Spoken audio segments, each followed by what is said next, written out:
So hey guys, it's Ziant again, and this is Armored Kill gameplay, as you can probably imagine, from a session I played a little while back with almost the entire crew. Culprit was in it, Chalk was in it, I know Jay was in it, I think, and a whole bunch of other guys that were great. Skulls, guys I've played with and enjoy playing with. But today I wanted to talk specifically about single-player games, because even though I stopped the Let's Play, which in hindsight I'm glad I did, I finished Spec Ops The Line yesterday.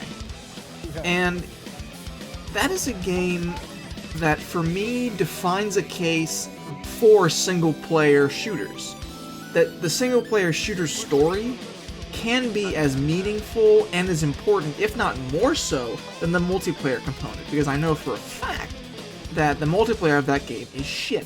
I had considered doing some spoilery stuff and talking about, plot points that are important, design of the game, the arguments that Jaeger makes against the modern warfare shooter. But instead, I wanted to talk about single-player games in general and what we can learn from Spec Ops, not simply because it's a complete 180 on what it means to be a AAA first-person shooter in today's modern age, but also the way in which it tries to redefine what you can do with a multiplayer story.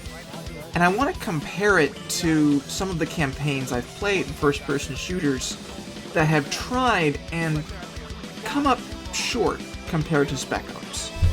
For me and other first-person shooter players, in 2007, one of the best first-person shooter single-player campaigns, length aside, was Call of Duty 4.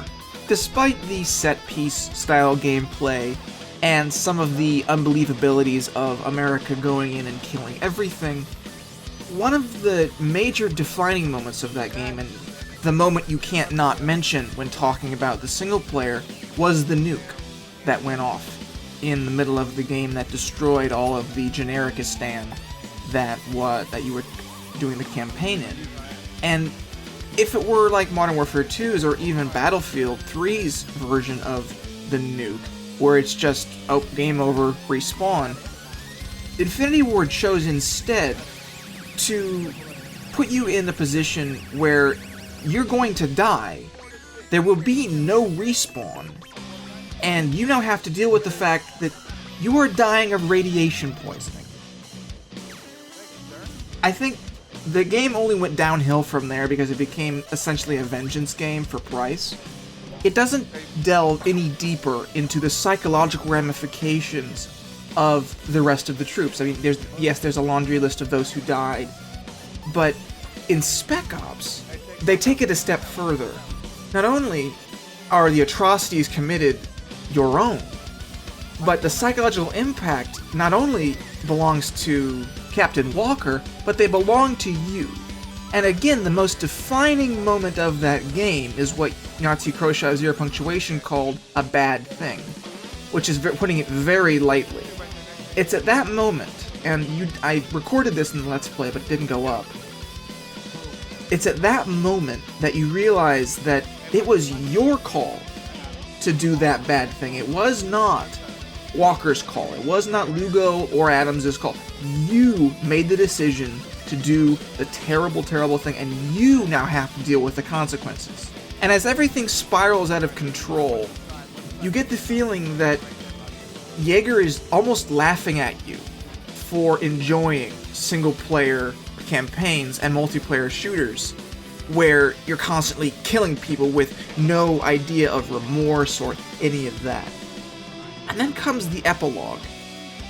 And I'm not going to try and spoil anything, but one of the decisions that you can make is what I feel is the logical conclusion of Walker's journey to Dubai. In short, he has lost all sense of humanity and is stuck in this world of darkness and hatred and madness, because that's all his mind now associates with Dubai. And the power of the ending moment, his ending line, will stick with me and act as a benchmark for first-person shooter dialogue for years to come. I would talk about this further, but unfortunately, I've run out of time. Thanks for watching.